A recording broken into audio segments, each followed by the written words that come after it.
Hey, so I have a couple things that I'm going to try to help you out with so that you can reach your goals a little bit more easily. And I want you to grab a piece of paper and something to write with.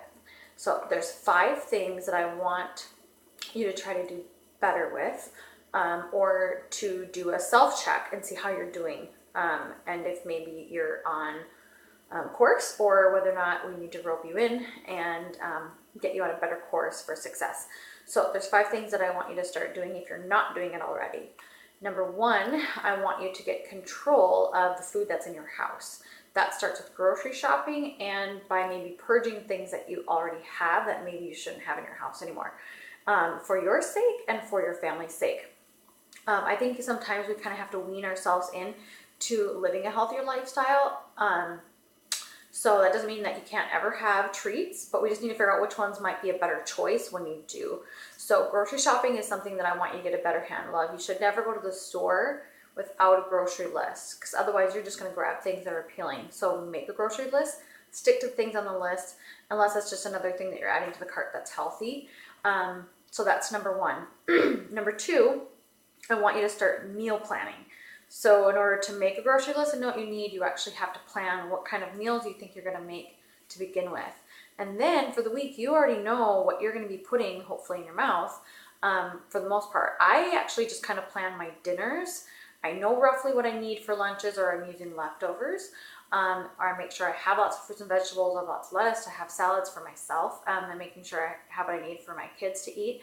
And then breakfast, I usually know what I need too. But the main thing I feel like I have to plan more and I need more ingredients usually for are my dinners. So I make sure that I have things on my list for breakfasts and lunches, but I mainly make sure I'm dinner meal planning. So make sure you do that. Not only are you going to meal plan, I want you to write it down on your calendar so that you know what you did end up eating and you can look and keep track of how you're doing. So it may seem kind of a lot, but once you're doing it, it's really not a big deal. So just keep a calendar nearby, a paper one. I know we start planning everything in our phones.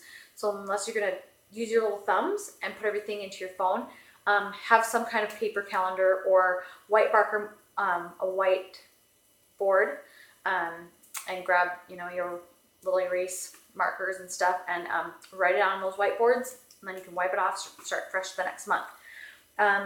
So the third thing I want you to do is look at what kind of schedule you have every week and see how much of that is habitual, meaning is it a habit? Is it something that you're doing every week and you know it's always going to happen? And for times, it's okay not to have every minute of your life scheduled, but we are creatures of habit and we function better when we know what to expect. And not only do we, but our kids do too. When they know what's happening, we know what's happening, things go a lot more smoother, and then we can all be a little bit happier. So start looking at your week, look at your day-by-day stuff that's going on, and see what is scheduled, or maybe what needs to be scheduled, or how can you make it so that you know what's going on in your life, so things are a little bit more predictable. When things are predictable, we start grabbing things for the family to eat, for us to eat in the car, or you're grabbing fast food. I almost never stop for fast food.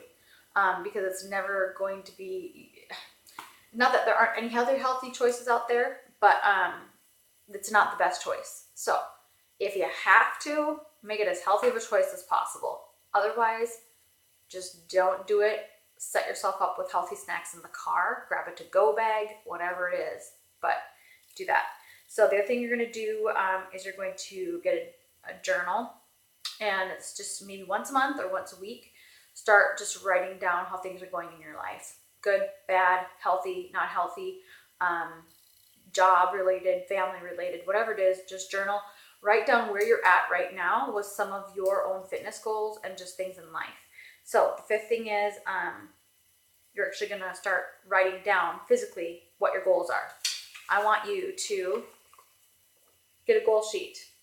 Just 5 goals for this year, whatever they may be. And I'm going to share that maybe in a different video later.